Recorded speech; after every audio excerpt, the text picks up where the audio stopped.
everyone, welcome to Beginnings, the show that asks, where do creative people come from? My name is Andy. I'm the host of the show and a writer and performer based in Los Angeles, California. And, oh boy, 400 episodes. That's a big deal, right? I can never tell what's a big deal anymore. I've been in Los Angeles a year and a half now, and I've learned to temper and repress my emotions even more than I did before, because, you know, everything out here, it's always so up and down in this business. A good thing is followed by a rejection, is followed by a worse rejection that tells you you're ugly as well. And then you get another success. And so you're constantly being tossed around. I was going to say roller coaster, but it's worse than that. It's whatever that carnival ride is that you're in, where it spins and the centrifugal force pushes you to the side. It's kind of like that. But I think 400 episodes is a cool accomplishment. I'm very excited. Today's guest is Scott Thompson. Kids of the Hall are personal heroes of mine. I remember in 12th grade in AP English, you had to do I guess I'd call it a presentation on figures of speech, like metonymy or synecdoche or something like that. And I repurposed a bunch of Kids in the Hall sketches to do that. I think I remember Simon and Hecubus as one of them. And then also in my German class, I think this was like maybe 10th or 11th grade, you had to make a soap opera in German. And I remember, I think, repurposing the Sizzler Sisters. And my project had the distinction of forcing our German teacher, Frau Worley, to add a new rule to the project that said it has to make sense. Because I believe there was a lot of other crazy stuff that happened. So it was very exciting to have Scott here. By the way, if you don't know who Scott is, let me read you his bio very quickly. Originally from Brampton, Ontario, Scott is 1/5 of the iconic sketch group The Kids in the Hall, whose show ran for 5 seasons. They also made the film Brain Candy, the series Death Comes to Town, and continue to tour. In addition to this, Scott has also acted on dozens and dozens of shows, including The Simpsons and Tim and Eric.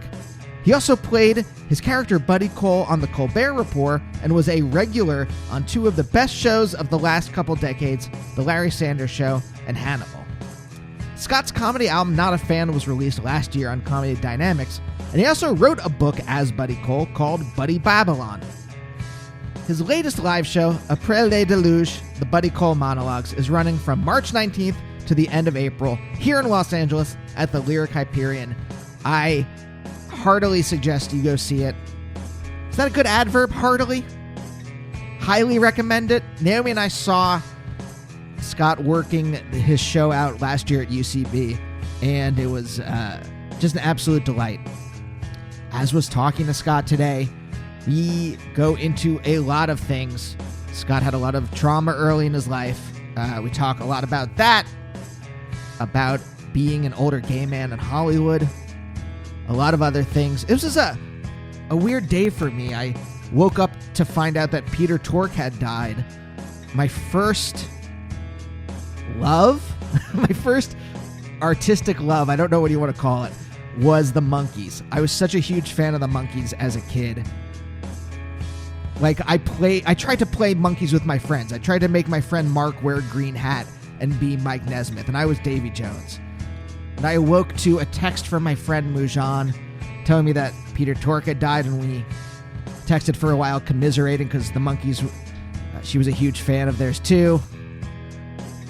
So there was this kind of like weird nostalgic, I mean, I still love the Monkees music, and their movie Head is amazing. So there's this weird kind of like nostalgic low moment, and then I got to talk to Scott today, which is a high moment. We ate croissants, drank ginger beer. I hope you like this episode. By the way, if you do, please check out other episodes of the show. You can go to beginnings.libsyn.com and get them all. They're all on Spotify at this point. The last 100 should be on your podcast app. I've talked to tons of people, musicians and writers and performers, everyone from Damon Lindelof to Andy Daly to Carl Newman from the New Pornographers, and a lot of other people too. So please check out those episodes. If you like what you hear, you can subscribe to the show on Apple Podcasts and Stitcher and Google Play and Spotify, among others. And you can find me on social media at Andy Beckerman, both on Twitter and Instagram. Cool. Well, thank you so much for listening. Next week, great interview with Solomon Giorgio, wonderful stand-up and writer, and we get into it. So stay tuned. But for now, I present to you, the listener, the 400th episode of Beginnings with Scott Thompson.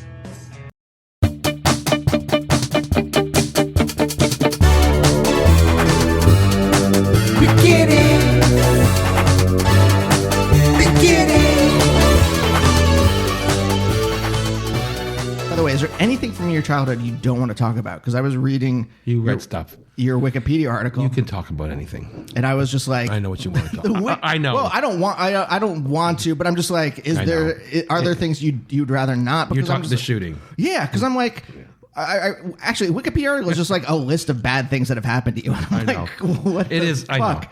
I know. And when you see it now, when I see it all written down, I'm like, oh fuck.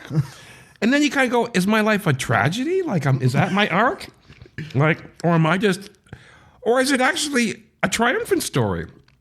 I think of it as triumphant, and I don't think of it as a tragedy at all. I think that I've done very well with what I've been, what has been handed to me. Yeah. Yeah. Well, you seem like very well. That was the thing. So this is why I was like asking, because I want to. What I'm interested in is both like what happens.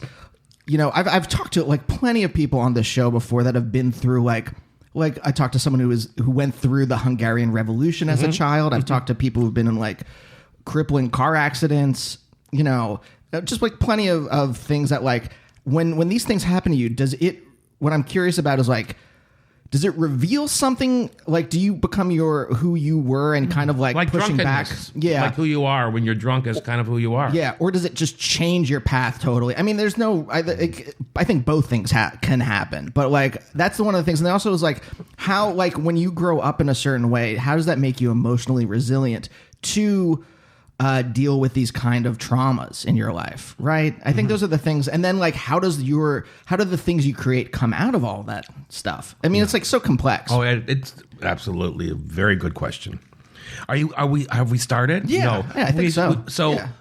Are you asking me about? Yeah, I think so. Yeah. What are you asking me about? Are you asking me about? I mean, like for the listener, like you were what is Canada's second school shooting ever, right? First. In 75, right? North America's first modern high school shooting with all the tropes of today, which is like the kid that's, you know, the bullied kid, the military involvement, the revenge aspect of it, just the loner quality. The fact that he shaved his head before he went on his rampage, a lot of these things are now just basic tropes in this kind of psychodrama that's been played out for most of my lifetime. But when it happened to me, it didn't happen. When it happened to us many years ago, I was a kid. I was just 16. So there was nothing like that. Like I grew up in a completely like a very small, a middle class town. There was mostly white people, like just very middle class, and like almost like Happy Days in a weird way. Never saw that kind of violence ever. I'd never heard gunshots before. I'd seen shotguns and rifles because people have them in Canada.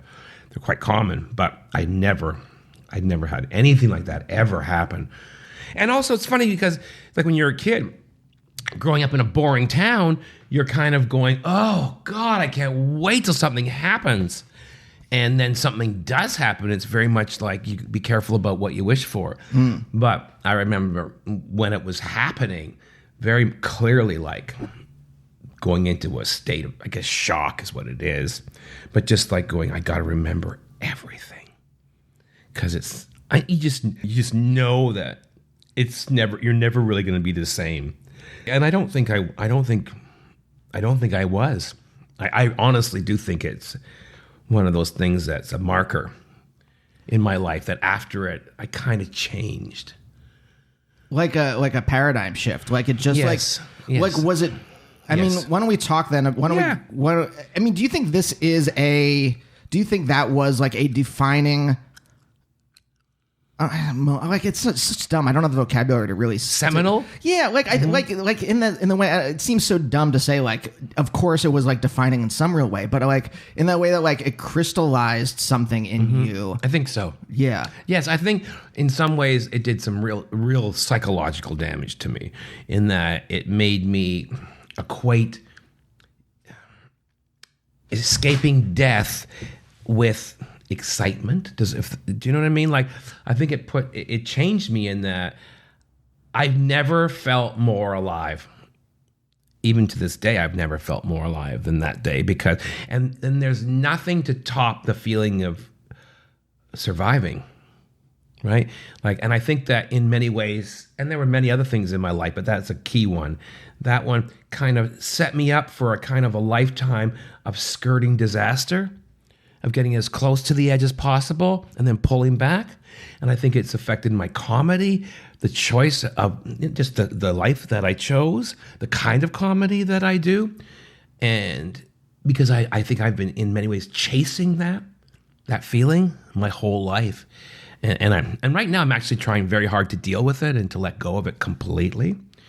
I'm even starting my own podcast, which is called PTS Diva, and it's about I know it's about the role of trauma, in art and in my own life. So it'll be 10 episodes on trauma, all 10 traumas that I've been affected by, and I'm going to be talking to people that have been involved in things like cancer or high school massacres, these sorts of suicide, these sorts of things that have happened to me, and. But that one was a huge one because I remember, and this is before narcissism became the mental illness of the age, and that's before victim the victim. Let's call it the victim. The victim industrial complex took over culture, and everybody now, like Jussie Smollett, for example, people say, "Why did he do it?" Well, he did it because we live in a world where it isn't good to. It's no longer important to be truthful or kind or generous or do you know what I mean? Yeah, or other philosophical are taking over. That's right. What is number one is fame, and the number two, and actually they're now quite often twinned, is how much did you suffer? And how much of a victim are you? And that makes you, and when you put those two together, you have a very toxic stew. And I'm sort of one of the people that was forged in that toxic kind of fire many, many years ago. So I'm here to say it's not good. So, I mean, you've been good. Thinking about a lot of this stuff lately then. Yes, a lot I am, yes. So, I mean, can we go back a little bit then? Yes, you can. What I don't think there's ever a linear kind of of like, well, this happened to me, so now I do this. I don't think that it works like that. It's not like that. But I am curious, and like it is. But if we can talk about it as a prism, perhaps that like your personality went through. Yeah. And then it like changed. Does that make sense? Does that metaphor make sense? If there's a better metaphor out there, but also at the I'm same happy time, with it. There's also things that aren't as dramatic, that aren't as that don't shine as bright as that kind of a thing, and that affected me just as much, but they're not as exciting to talk about. But that one definitely. I mean, they're exciting to me. So, like, what are the? Well, like, there's lots. First of all, just being a gay man is for me the number one wound. Like, not even if I'd been a gay man especially in the life in the world that I was brought into, and my generation of gay men, that's enough. Yeah. If I just had that and I'd had good health my whole life, and do you know what I mean, and I hadn't suffered a lot of these things, I still think it would be a very difficult thing to overcome.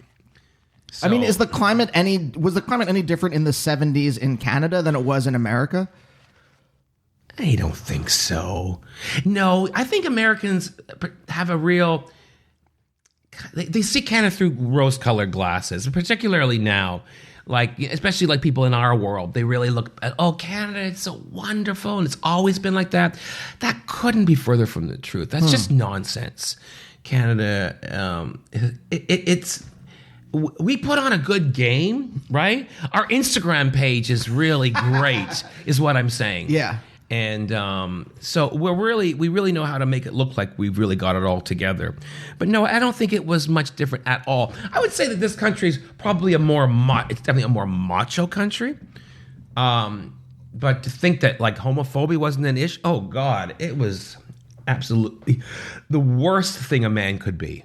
The worst thing a man could be. There's no question that both countries were exactly the same. Yeah, I mean, there was a certain macho-ness in... I mean, again, this is me watching Canadian television, but like with hockey and like a certain like oh that God, kind of like none of your sports touch our like in terms of like macho and machismo in Canada. That's where it resides. Hockey. I mean, you don't have a sport where fights break out. And there's a joke in Canada where hockey's a game where occasionally sports breaks out, and it's absolutely a brutal, savage game. And I played it. I mean, I had to. I had 4 brothers. I grew up in a very masculine family, so I had to do all these things. So I had to learn how to present properly as a boy. And I think in a strange way, I think I've made a very ugly connection between masculinity and violence. Too. I think that was a connection that I made as a child that was not a good connection to make, and I've been trying very hard the last few years to cut that. To go, a violent man isn't just a masculine man. Yes, he quite often is both, but it's like my whole masculine, like me as a gay man, I've just never felt like a man. Yeah. Never. And I don't know if I ever really will. And now we live in a world where no one wants to feel like a man anymore because, society has turned so hard on masculinity. And yet at the same time, I look at it and I go, but I love masculinity. First of all, it's what does me, right? It's what I worship. So I have no real interest in completely letting go of toxic masculinity. It turns me on. Like I'm not a fool. There's a certain I can't get this out of my head. I mean, this is like not the same thing, but it's on a continuum. I think where like I was raised with liking a certain kind of food, and then the culture turned very healthy. So even though I'm vegetarian now, but like I'll eat a lot of Morningstar chicken nuggets. Even though like I can't change, and even though my palate is much larger now, and there's a lot of different foods. I was raised in suburban Pennsylvania, liking, my mom made like meatloaf and like boiled celery and things too. like that. And this is the not anywhere near emotional journey that you were on, but like even though culture has changed and the world I'm in has changed, I'm now in like a kind of bougier world where like, there are pâtés or whatever, like right, things pâtés. Like that. I can't change the way that my palate was formed as a child. In the same way, again, this is analogous and a very bad analogy, but in the same way that like when your sexuality is formed, it's formed as you like a certain kind of guy, and that's you can't do anything about that. And so there is a certain like I don't know if you can decouple the idea of like because I was thinking when you were talking, I'm like, oh well, there's this idea of like masculinity is strength. Yes. It doesn't necessarily have to be violent strength, but like that kind of like I know like what makes Naomi feel safe sometimes is when I play my gender more and I'm more masculine and strong and like I am taking care of her. I mean, that's the thing. Gender is a performance, but it doesn't mean it can't be fun. Yeah. And you know what I mean? There's no need to be twisted up in knots over it.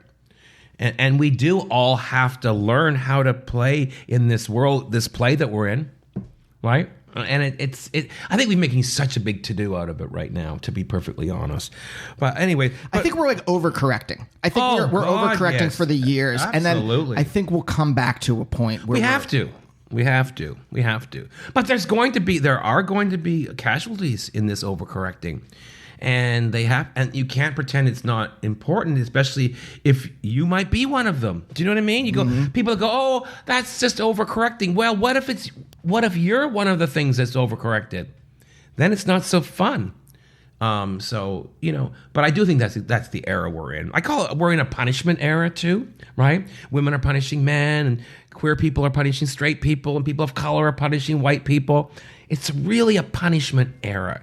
And I think it's a very dangerous era, but I think it probably could not be avoided. Yeah. Oh, I don't think so. I think it's definitely like this dialectic. We are now going to we're going to reach the end of it and then bounce back to hopefully Yes, we will. And that's the thing about being around long enough that I now can see patterns in history and go, oh, it's like the late 80s, early 90s when the kids in the hall rose to power.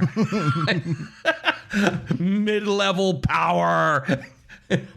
And very, very similar, and it will pass. Yeah. But it takes a while, and it does take a while, and there will be casualties.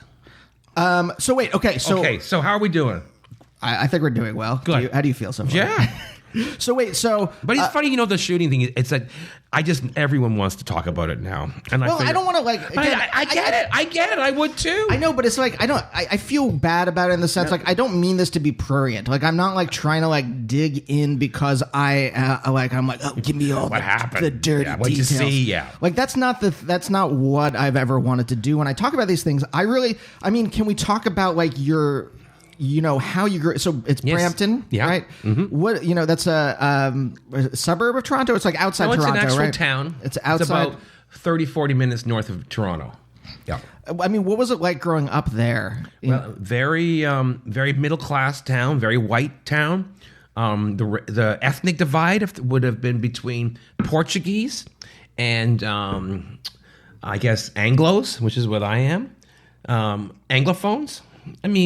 Like wasps, which is a word we don't even use anymore. But I use it all the time to describe the way that I grew up, even though we're Jewish. Right. In Pennsylvania, I don't know what happened. That's a waspy place. But we were I think Pennsylvania seeped into us, and we were just very repressed and waspy. Even though, because Naomi, when she's like, "Oh, you're not like a New York Jew." No, you're not like. I wanted to say that as soon as I met you. I went, you're really not like a New York Jew. I'm glad I didn't bring lox and bagels. I bought you croissants. I thought that might be more waspy, and you did. You did live up to your, I would say, reputation. Thank you. So wait, was that repressed? Is that very, very repressed? Canada. Small town Canada, particularly in those days, white Canada, like middle class, it was not even white, just Canada. Very British. Much more British than it is today, and much more repressed. And everything was supposed to be kept quiet, and you did not share your emotions. Emotions were not considered shareable, especially with men. And when terrible things happened, you just gutted it out, and then you buried it. So there was no feeling. There was no after our shooting. There were no grief counselor. There was no therapy. No one. Our parents never even asked us what happened. To this day, okay, that's not completely true. My father asked me what happened that day 4 years ago. So 4 years ago, like in my mid-50s. You're 54 now. I think it's time. I found out what happened that day. And here's why. You see, he believed that what happened was so beyond anyone's imagination that we didn't have words for it. We didn't have a way to discuss it. So it was just best to pretend it didn't happen and just hope it would never happen again. How naive we were. But, like, for example, I'm going to tell you something that just shows how much we've changed. The world has changed. When I got home after being, hiding in a classroom for like 40 minutes, and, my mother had 3 children in the school. And when I finally got home, maybe 2 hours after the shooting had erupted, you can imagine how frantic my mother was. But at the same time, I went up to my mom, and was I crying? I don't think so, actually.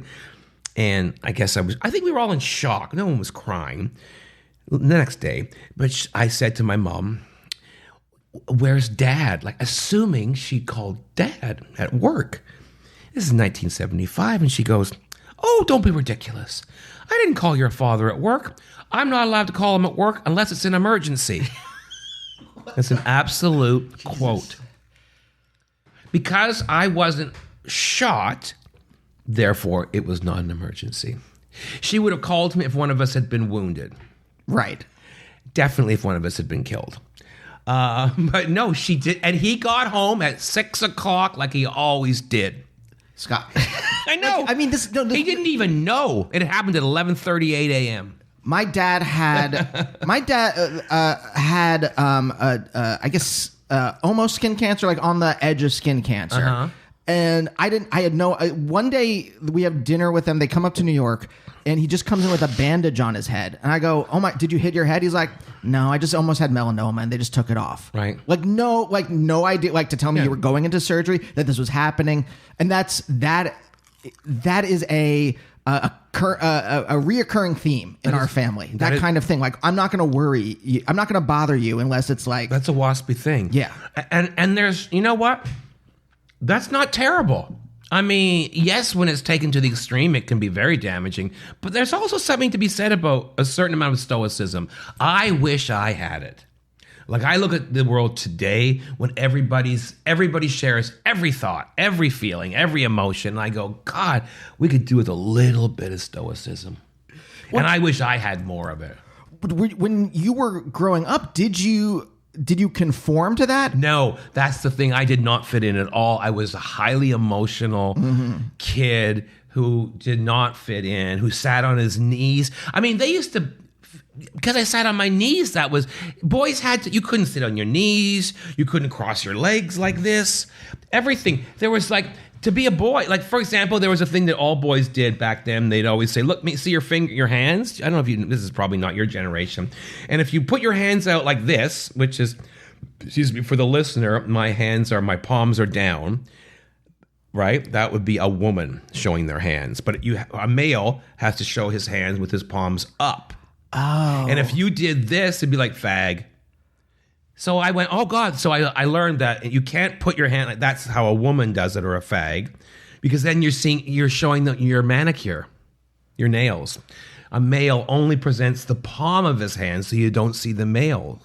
Or people would say, guys would be like, cross your legs. And if you crossed your legs like the way they did on talk shows, right? That meant you were a fag or a movie star, and you weren't a movie star. But males had to cross them like this. Yes. When you sat in a car with all my buddies, no one's legs could ever touch. Ever. You couldn't touch. If they did, it was, what are you, a fag? Everything was about not being a fag. Everything. And, but it's fascinating. I remember when the shooting happened, I didn't act like, I was pretty calm, which was weird for me. Like, I didn't really expect that. You don't know how you're going to react.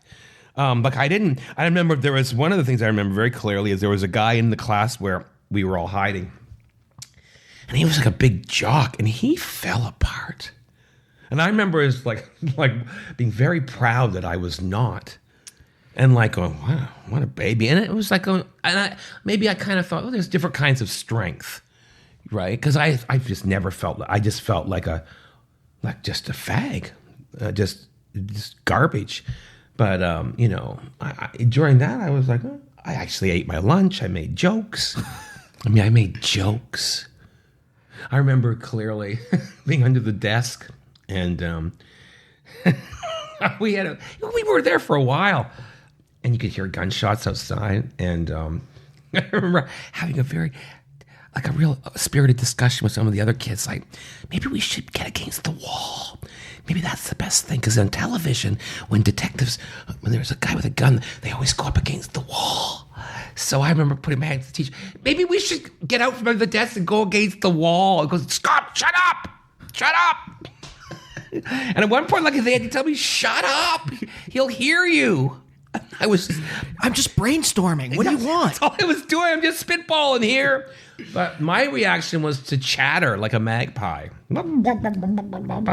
Yeah, Yeah, I get Who do you that. think it is? And what do you think he's doing? And what floor is he on? And do you think there's accomplices? And it was very abstract for me. Even though it was happening, it was like, this is exciting. Yeah.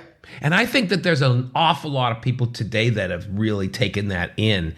And like in 8th grade, that there's a phenomenal scene in 8th grade where the kids are practicing a school drill. And I was like, I won't use the word triggered, but I went, holy fuck, that's weird to see.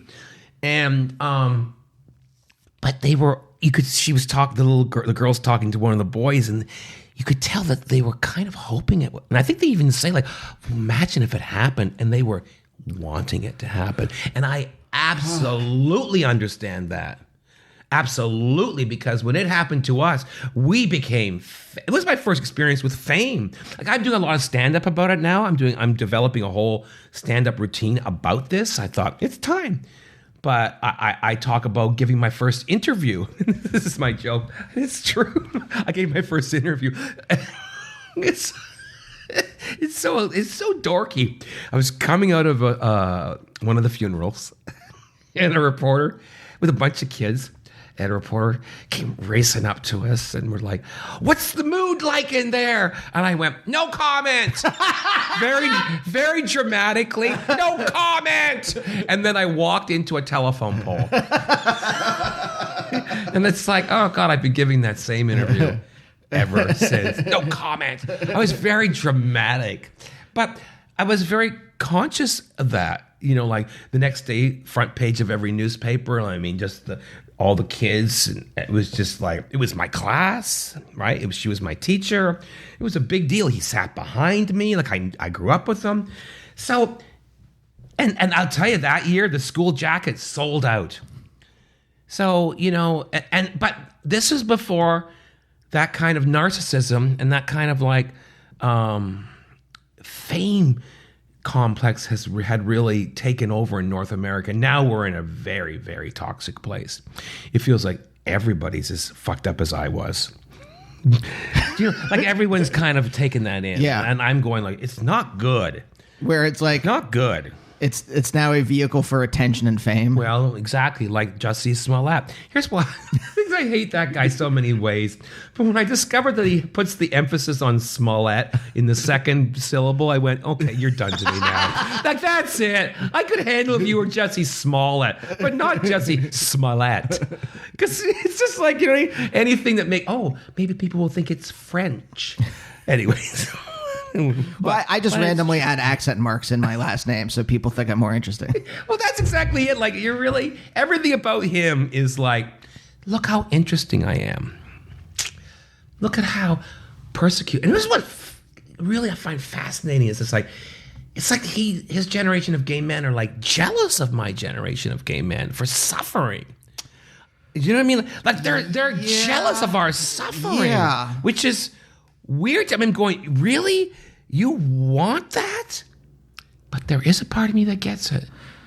Because I go, it does kind of, in a weird way, elevate you. And even if one thing is, I know that a gay man of my age in comedy, a white gay man of my age, it gives me much more freedom to say what I want.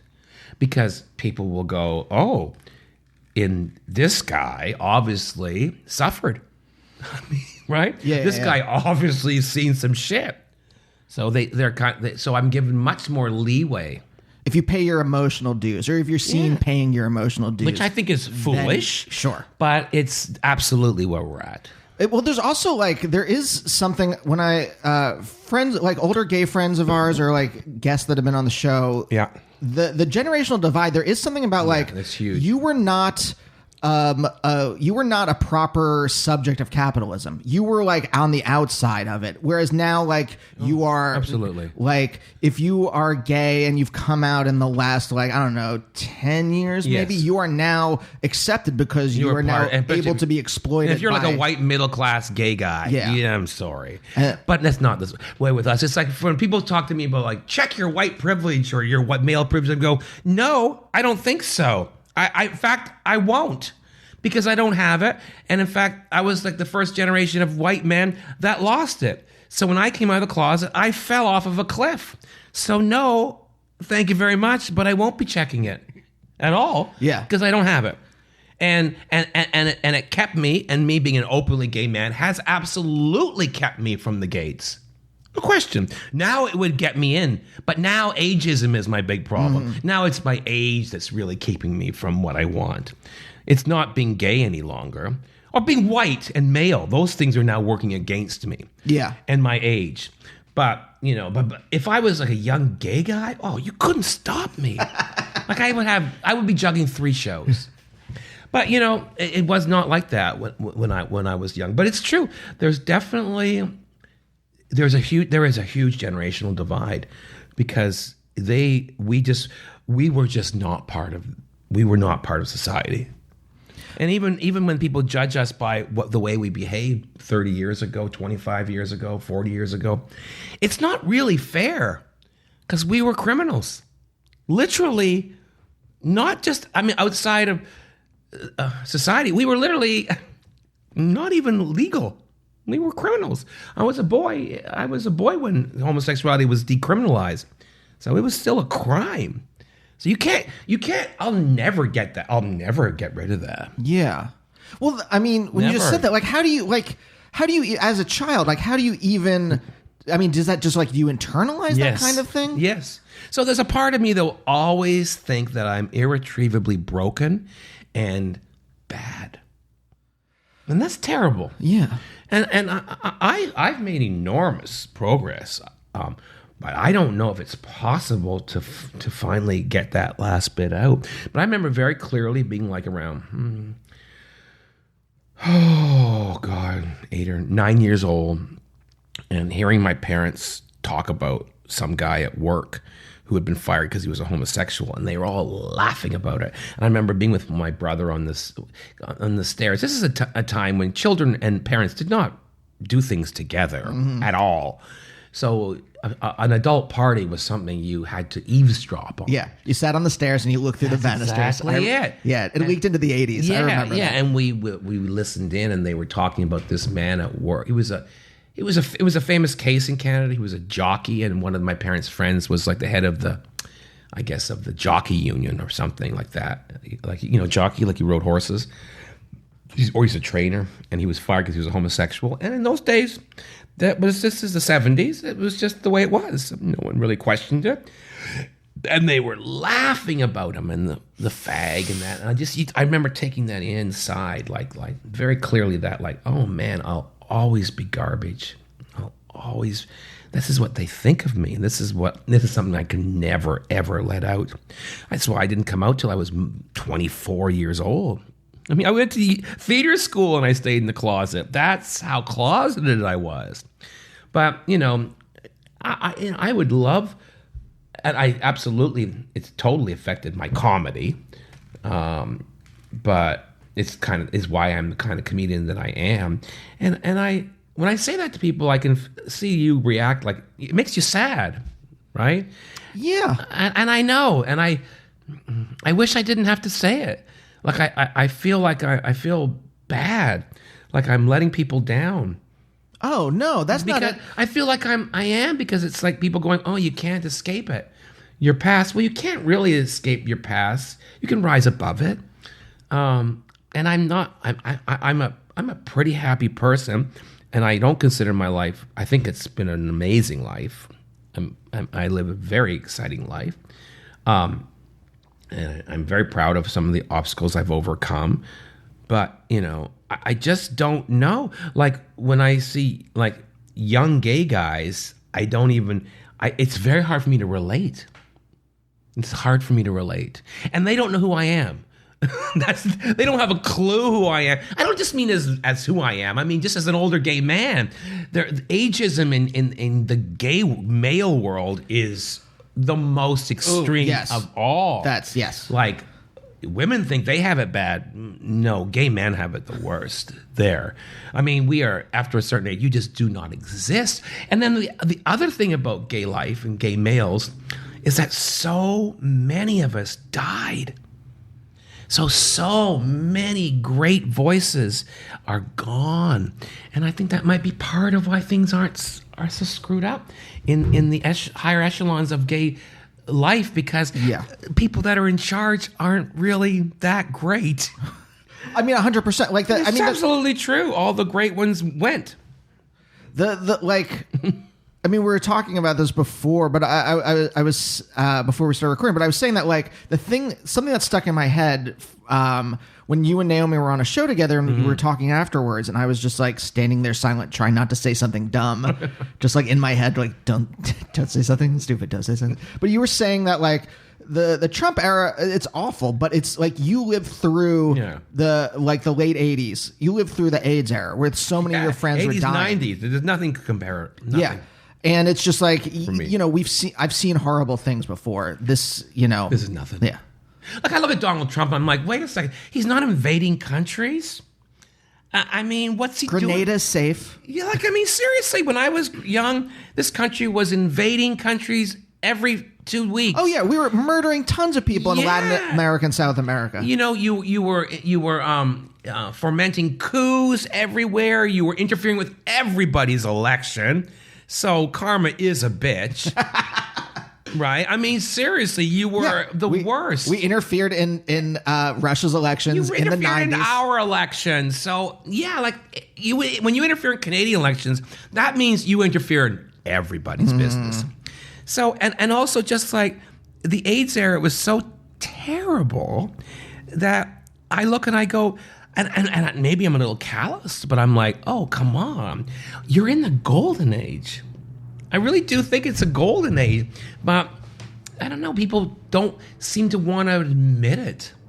Well, there was, it's so funny. Like, I don't know if you watch Rent Live, but they actually had to explain in it to the younger audience. There was like an actual moment where they explained, there was like a group, group therapy for people living with AIDS in the musical, I guess, and they actually had to explain what that was because no one gets it today. No, and we've been, and I think it's people. There's many things. I think it doesn't play into the proper progressive narrative, right? Just white men. How could they possibly? Do you know what I mean? There's so many white men. Well, that's not very progressive, right? It's very problematic. Right? All these things. And also it's problematic because, society doesn't want to address it because society looks really terrible. I think in a weird way, we're like gay men in my generation are kind of like Vietnam vets. People don't want to look at us because they don't want to see what it reflects back to them. Oof. They don't want to see, they don't want to accept how ugly society was. How they turned on a dime. And I think that's what it is. They see people like me and go, oh, God, he's going to remind us of how horrible we were, how we thought we could fix everything with a red ribbon. And so anyways, but, these are,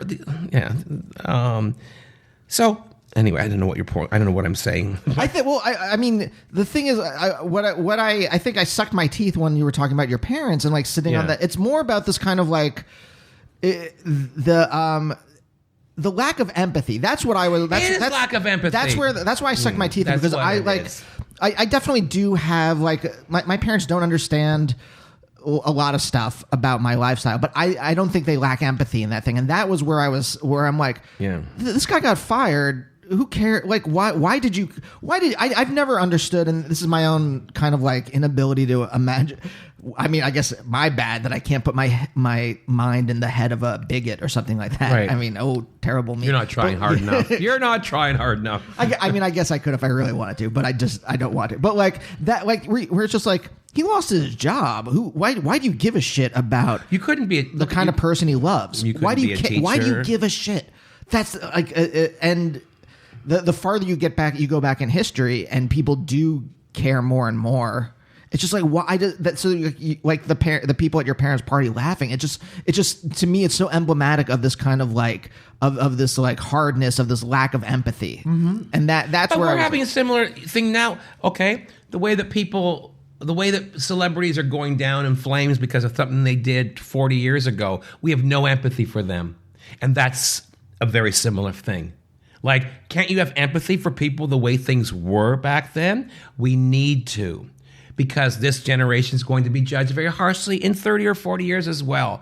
And that's human nature. And we do need to have empathy. We have to have empathy for people for being part of their time. Empathy, but also yes, a historical empathy, but also a kind of there's certain people who do things that I would call unforgivable and are never punished for their crimes. That's the thing. Like someone like Louis C.K. or whatever, who went away, who whatever you want to think about him. He was never that he was I don't know how you want to call it. It was a criminal act to non-consensually masturbate in front of people. No, he has permission. They said yes. I wouldn't call that a criminal act. Honestly, I think we see this differently. If there's, I think there is an interesting, where it is.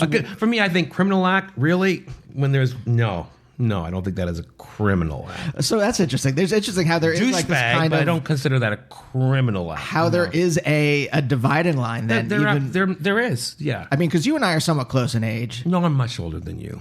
I'm almost 40. No, I'm in my 50s. So late 50s. So no, maybe I'm just having anxiety from. You are a coming birthday that's quickly. Are you 39? Yeah. Okay. Quickly rearing up. Okay, but I would say Louis C.K. is paying. He's paying. I mean, I wouldn't. You might not think it's enough, but there's when you talk about crime, there's a lot worse crimes. A lot worse crimes. I think there is. And also, maybe for me, I guess I've seen so much worse. I'm just much more. I guess I wouldn't say empathetic because that would be an insult to you. You can't I don't think that's a bad thing to be empathetic to someone. Then I am going to say that then. And that might be age. And that might also be because maybe it's because I'm so damaged. Do you know what I mean? I don't think empathy is bad. That's no, I don't think.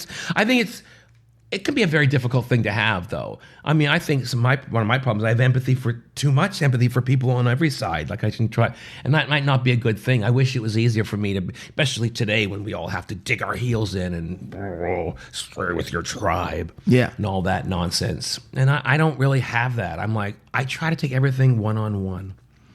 And I don't know, maybe that's because of the life I've seen. Also, I've seen very, very good people that I know how they behaved 25, 30 years ago in a way that I should, maybe today people go, you should never forgive them for doing that. I go, well, I have. And there's definitely people in my life that behaved in a way that right now would be considered absolutely intolerable. But I have forgiven them.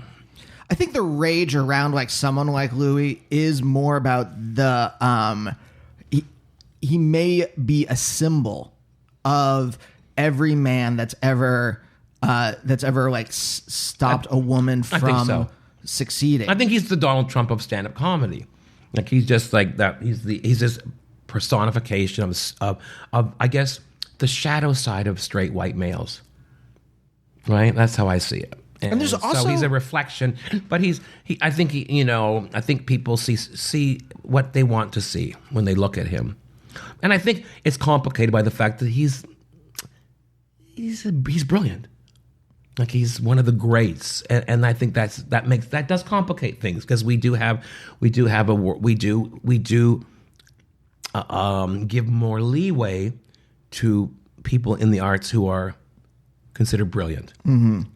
Right, and that's part of the discussion we're having right now in society about toxic masculinity and males and art and etc. And that's something that people will continue to have. But I don't think you can pretend that there are. If you really want to look at every artist throughout history, very few of them are going to live up to these standards. We're going to have to throw out everything, and so we're going to have to find some peace with this. Yeah, I mean, you're not agreeing with me. Well, I don't. There was, I think Hannah Gadsby in an interview was talking. Yeah, I know we're really. But she was this is not in Nanette, but this was in an interview she was talking about where she's like, you can be influenced by these people. She's not like trying to say like don't be influenced by these people, right? But like don't revere that. Don't like lift them up to this kind of status where they are untouchable. I'm paraphrasing what she said, but like it's something like that where it's like don't like rip out your past. Don't like what is it?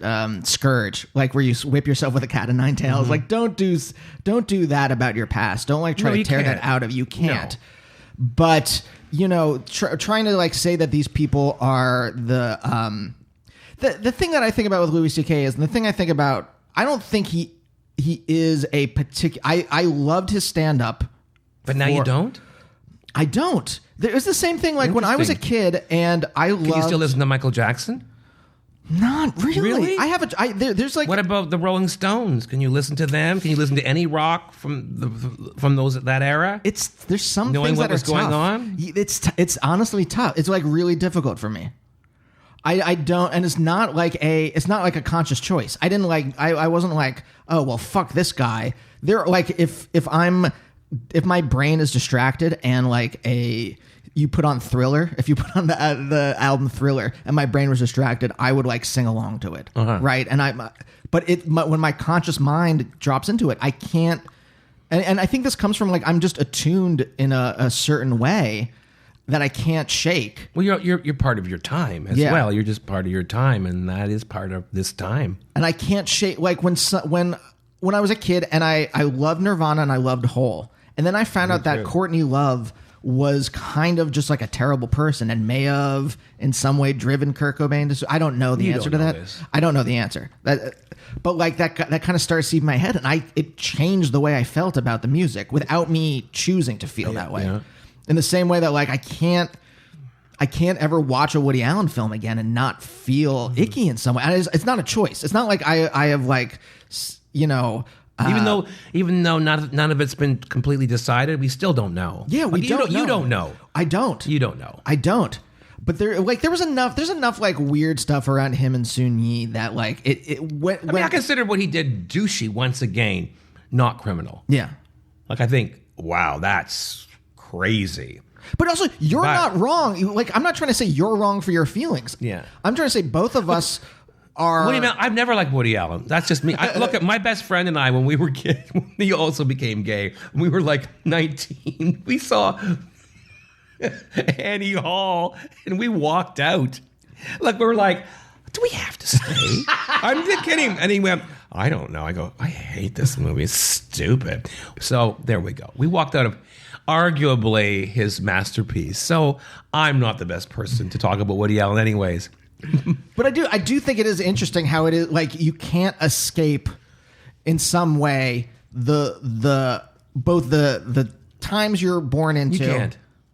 And your own kind of the way that it forms you as a person. But you're right. But there are people there are people that you go back and I go, oh, no matter what, in 1984, that wasn't cool. No one thought that was cool. And some people use that as an excuse. Everybody was doing it. No, they weren't. But there are things that everybody was doing that people thought were completely fine. Yeah. Like for me, like it's institutionalized homophobia. In order for me to function and to be well in this world, I have to. I don't have your luxury of not forgiving. I have to. Do you know what I'm saying? I have to forgive more than you do because I don't have that luxury. Because I cannot, because that would mean I couldn't trust anyone. Well, I mean, does that make sense? Yeah, it does. And I'm like, well, how did you form that? Like when you were a kid, were your parents, like what was the morality you grew up with? My parents are very good people. And they did many terrible things to me that they didn't realize. Some of them, they did. He did. My father was very violent. Excuse me. I'm not I've worked very hard to forgive him. I'm still not there, but and he was violent to all of us, but particularly to me. And I absolutely think it's because he subconsciously knew what I was. And in those days, that was you beat the homo out of a boy. And so in order for me to love my father and move on, right, I have to. Yeah. I have to forgive, like every movie that I was up for that I never got, that a straight guy got. I have to. Like I never, or all the liberals that hired me, not because of my talent, but because it would showcase to the world how woke they were. I have to forgive them for that. Does that make sense? Yeah, it does. And that is most of my career, where people go, you were on this and this. I go, yes, but I was hired not as a comedian who was very talented and could do anything, but I was hired as a homosexual to showcase their liberal credentials to their other liberal friends. So there's an enormous amount of rage over that. So does that make sense? Yeah. So I have to forgive that. And I have to forgive the way comedy treated me. I have to forgive the kids in the hall in many ways from things at the beginning. The way my friends treated me. I have to forgive myself for the way I acted out because of the pain that I felt. So, I have to forgive society for the things they did, because otherwise I will just be constantly full of rage. Yeah. I mean, how do you learn to do that? Right? Like comedy, art, that's it for me. Like right now, I feel, even with my age, I don't know what it is. I just feel very alive. I feel very vital. Maybe I'm kidding myself, but I feel quite relevant. I feel like I have something to say right now that really needs to be heard. And it makes me feel young. And also, I'm saying things that no white male of my age even dares tackle. But I have this kind of freedom, because I'm like, I don't have to apologize for being a white man, like every other white male in comedy, especially my age. I don't have to apologize. I'm not going to. And that's freedom. And I'm not afraid of any of these topics that people are afraid of. I'm like, bring it on. Like, bring it on. I mean, it is so Bring funny. on woke culture. Bring on racism. I'm dying to get into it. I mean, when we're talking about like Louis C.K. or something like that, where there is like, I can feel it in my chest, the repression, where I'm like, I mean, both like, I don't want to misstep. I mean, I feel like I'm firmly entrenched in my woke liberal zeitgeist, so I'm not that worried about that. But also, like, you don't want to be kicked out of the tribe. Well, I'm not worried about that. But also, like I'm not worried. I like disagreeing with you, where I'm just like, I don't want to disagree with you. So of course you should. Do it. Don't be silly. I get trapped in this, so I'm like in this like, just shove everything down. But that's what I see with most straight white men in comedy right now. But it's interesting. But like, then you get to have this kind of like openness. Yeah. But I've been waiting a long time for this. But you've earned this openness. I have earned it. Yes.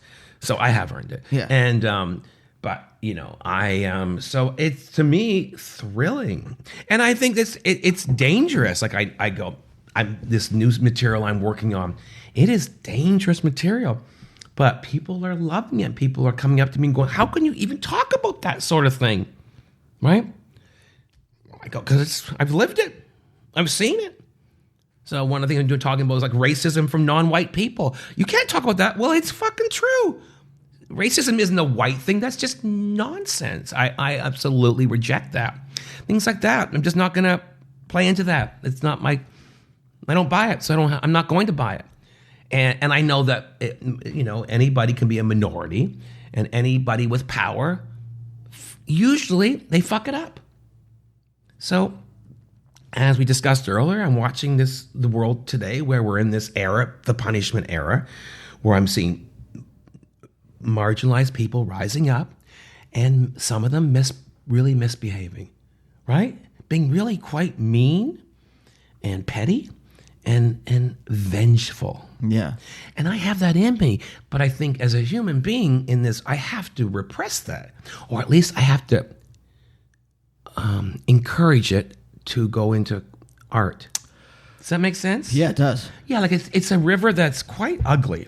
It's an ugly, muddy river filled with toxic chemicals, but I have to somehow, no one needs to see that little river, but I've got to dam it up and I've got to move it so that it can do something positive, right? I got to make those rapids do something positive, if that makes sense. Yeah. So, but it's amazing that I'm no longer, I kind of am at the stage in my life where I'm like, whatever. What are you going to do to me now? Life has tried to kill me so many times. It's not happened. So I'm in a kind of a bonus round, and and I think it's going to go on I'll probably end up having a long life, which is weird.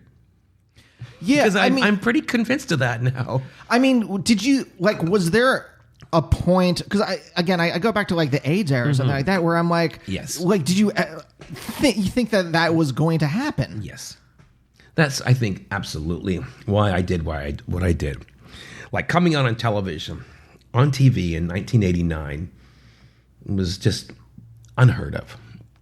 And I had no idea what it would do to me. But I had no choice. In my mind, I have no choice. The kind of artist that I want to be, the kind of comedian that I want to be, there's no choice. It's most likely I won't survive into my adulthood anyways. So what am I going to, why not go out with a bang? Right? Why not be remembered? And I don't think I articulated all of that, but years later, I probably think that is what I was doing. But there are many. I mean, it's only the last few years that I don't think about HIV all the time.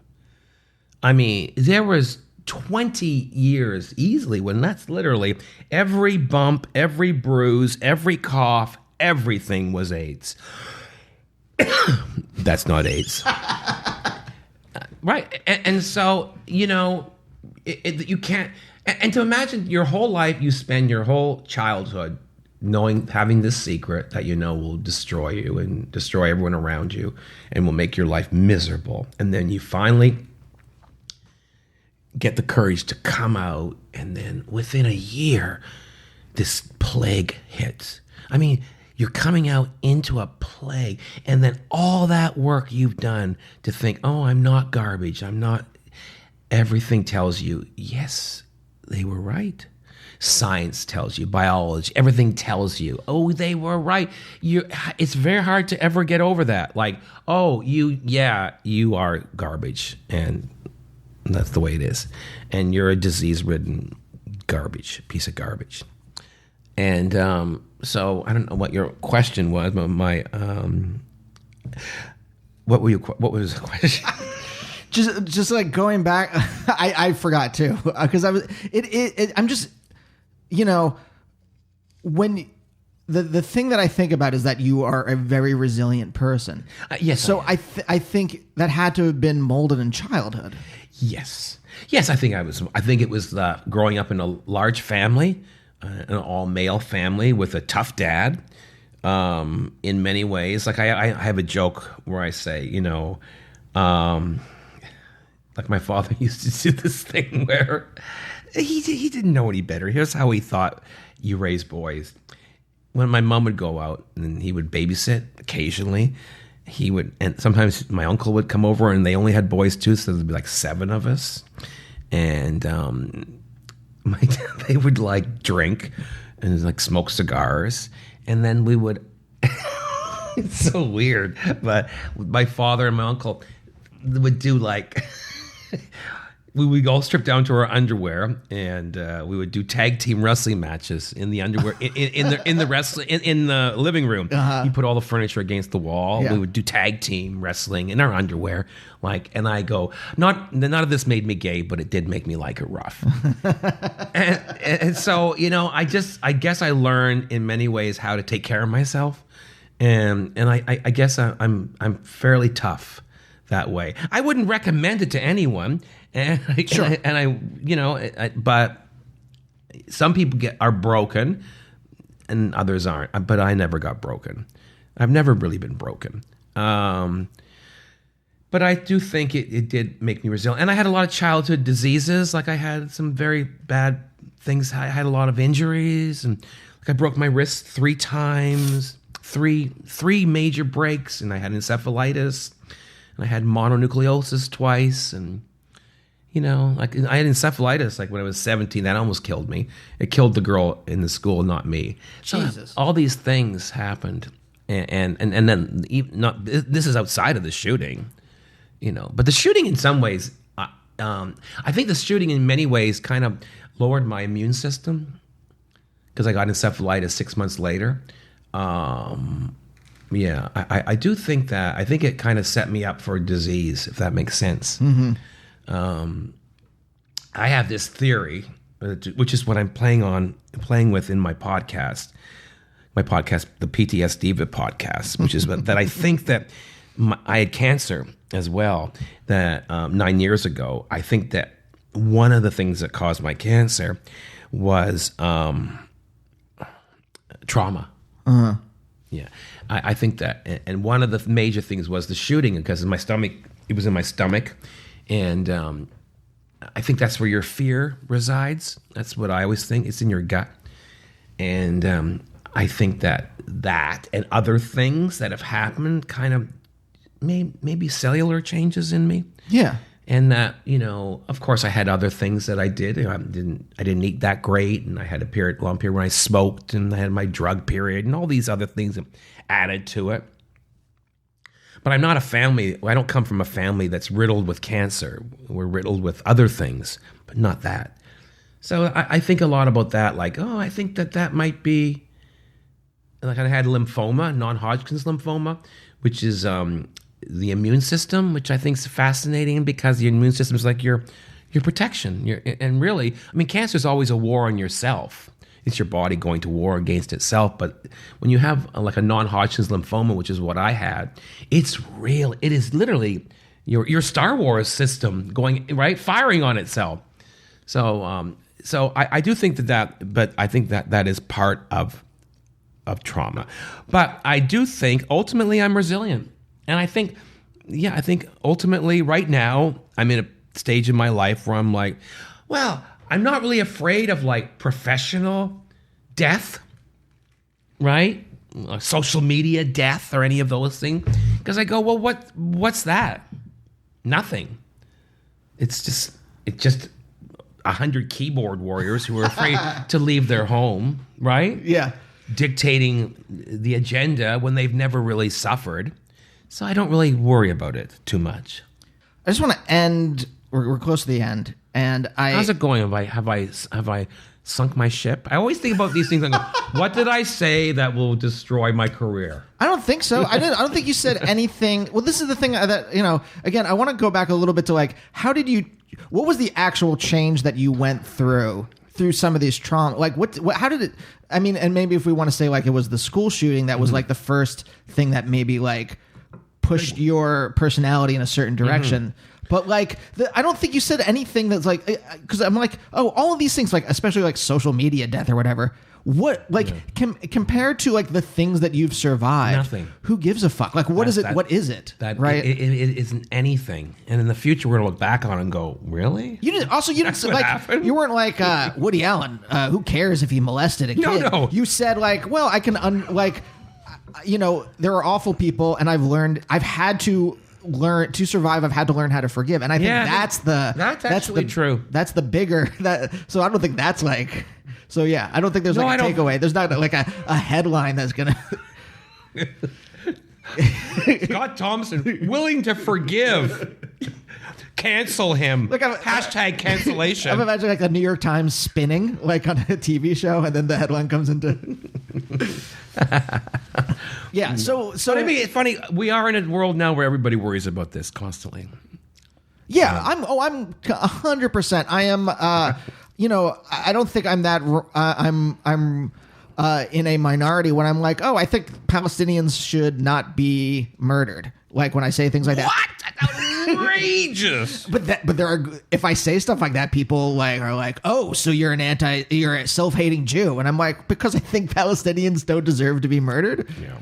Like there's stuff like that where I do like start to sweat a little bit where I'm like, like just because of a thing I believe. Oh God. I hope this era passes soon. It's quite exhausting. Yeah. Isn't it?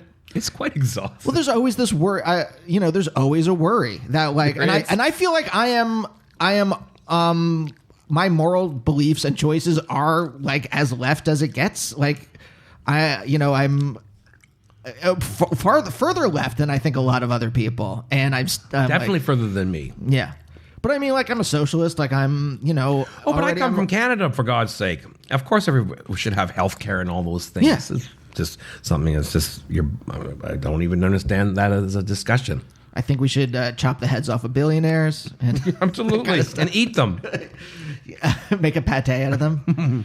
But yeah, so okay, but like let me ask this question, then we'll get around to that. Sure. But like, where did your parents come from? Like, how did they form as people? They're just very, very classic, like white middle class Canadians of like, Anglo-Saxon stock, very classic. My mom grew up. Her father was a teacher, and her mom, he died before she was born, so that was her big wound. That was definitely my mom's wound, not having a dad. My father grew up like in this thing. They grew up in the same town. They met in this public school. They've been together their whole lives. He's 89. She's 88. She's got Alzheimer's now, but he's still quite good. They did their best. I mean, they made definitely mistakes, but they were very much a part of their time. And my father was very much, spare the rod, spoil the child. So, and he was trying very hard to raise boys, and I definitely, raising boys back then was they weren't allowed to have emotions. It's really true. It was very strict that way. And I think my father suffered from it very much so. Like, I look at him now and I feel like, oh, this man suffered too. Like, and it's even for me to say that is quite something, but I think he would be a different person today. Like, it's fascinating. My father, well, this is great. This is interesting. My dad wanted to be an actor, but they wouldn't let him. Right, and yet we never talked about it. Oh my God! So there's definitely that kind of repression there. You know why we never talked about it? This is why I believe, because actors equals homosexuals, and even my father, I think even my father wanted to be an actor. Probably maybe askance at him.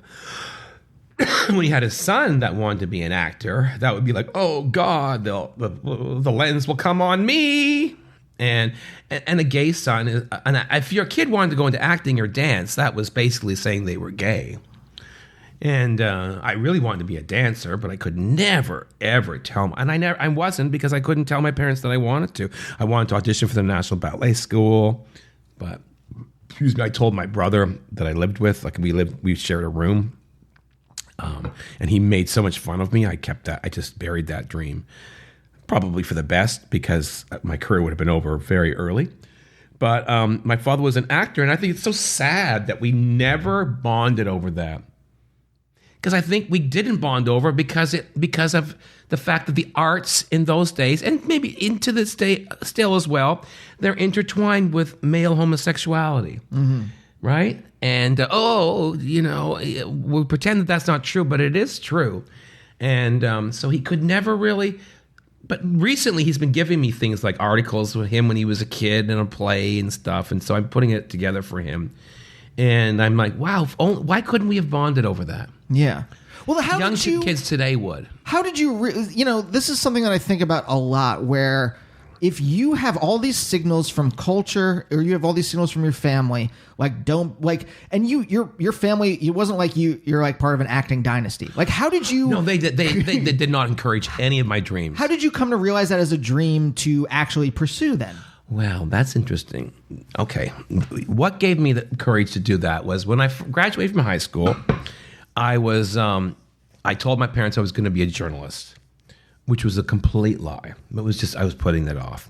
So I got into Carleton University. I was accepted for journalism. My parents really wanted me to be a lawyer, because I could talk. So therefore, if a boy could talk, you could be a lawyer. Yep. I didn't even do school plays, because I knew that if I did school plays, that would out me. So I didn't want anyone to think I was gay, so I couldn't do any of that stuff. And like I did, they made me do one play in my final year of high school, and I kind of blew it off. I mean, I just wasn't going to be associated with that stuff.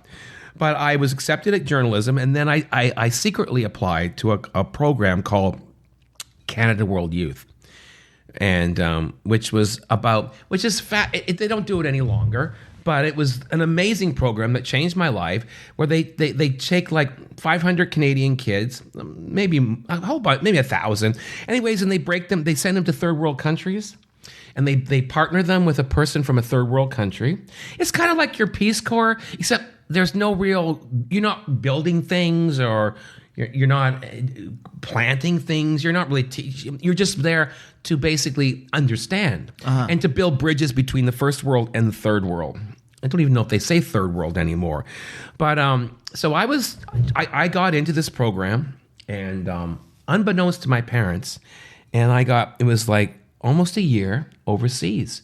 So I put off my first year university, and that's the year that I got the courage to tell them what I really wanted to do. So I spent half my year with my Filipino counterparts in northern Quebec, northern Alberta, working in a newspaper, and then I went to their country, and I was adopted by a Filipino family for like half of a year, a family of 14 who lived like in a cinder block home with no electricity, no running water, rice farmers. I mean, the whole bit. And that changed my life. That's pivotal, because it was like I went from being this white middle-class kid who didn't know and who'd never even really seen people that weren't my race or anything, suddenly living in this third world country, sleeping on a dirt floor, right, on a mat with 8 boys, right, and the boys and the girls slept in different rooms. No electricity. Like the light came from like a kerosene lamp, like beer bottles with gasoline in them in a rag. Like a Molotov cocktail as a candle? Yes. Like eating bugs and snakes, and you know what I mean? And dog and everything, and living this lifestyle. And it completely changed me. It made me kind of go in a weird way. Like, I mean, I was always like a good liberal kid and all that, and I wanted to change the world. But that changed me, because I suddenly was forced to admit that not only were people the same on paper, but they, in real life, they really were. And that was huge for me. And that was when I had that year away, gave me the courage to become, because in the group, there was like 30 Canadians, 30 Filipinos. In that group, we were together for a year, and we were all separated once in a while, but we were a group.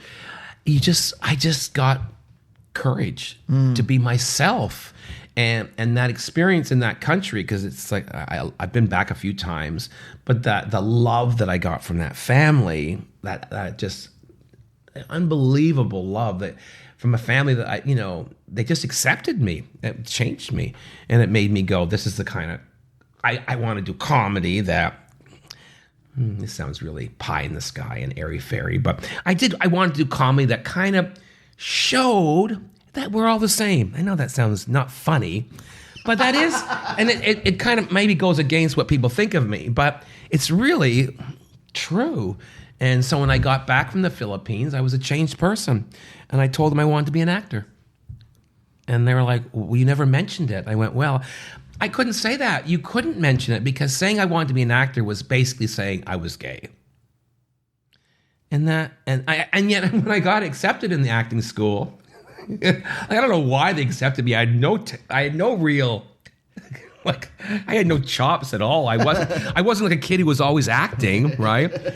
And but I don't know. They accepted me, but I didn't even come out of the closet when I was in acting school.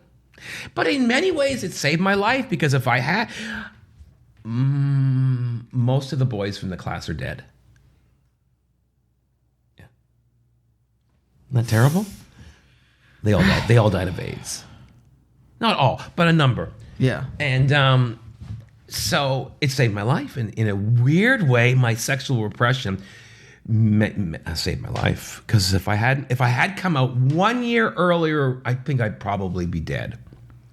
And this interview would be so boring. You would be like, the guy hasn't said a word. I have this pile of ashes here in an urn. I don't know why it was even part of a sketch comedy troupe, but boy, they had good makeup and hair. But anyways, I don't know why, but I don't know. But that's a big story. That's a big influence for me. Yeah, that program. Well, what was amazing? So this will be the final question. Yes.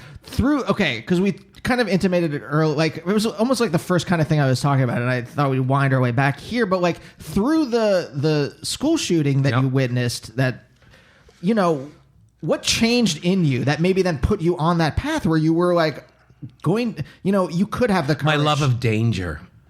I think that might be that like triggered that in some way. I think so. Yeah, I think that's what triggered it. My love of danger and my love of kamikaze comedy. Yeah. Walking the line. Like, even today, I'm still walking the line. And I do fall off occasionally. But I think that kind of, those kinds of events do mark you. And they do set a path for your life. And that's definitely one of the things it did to me.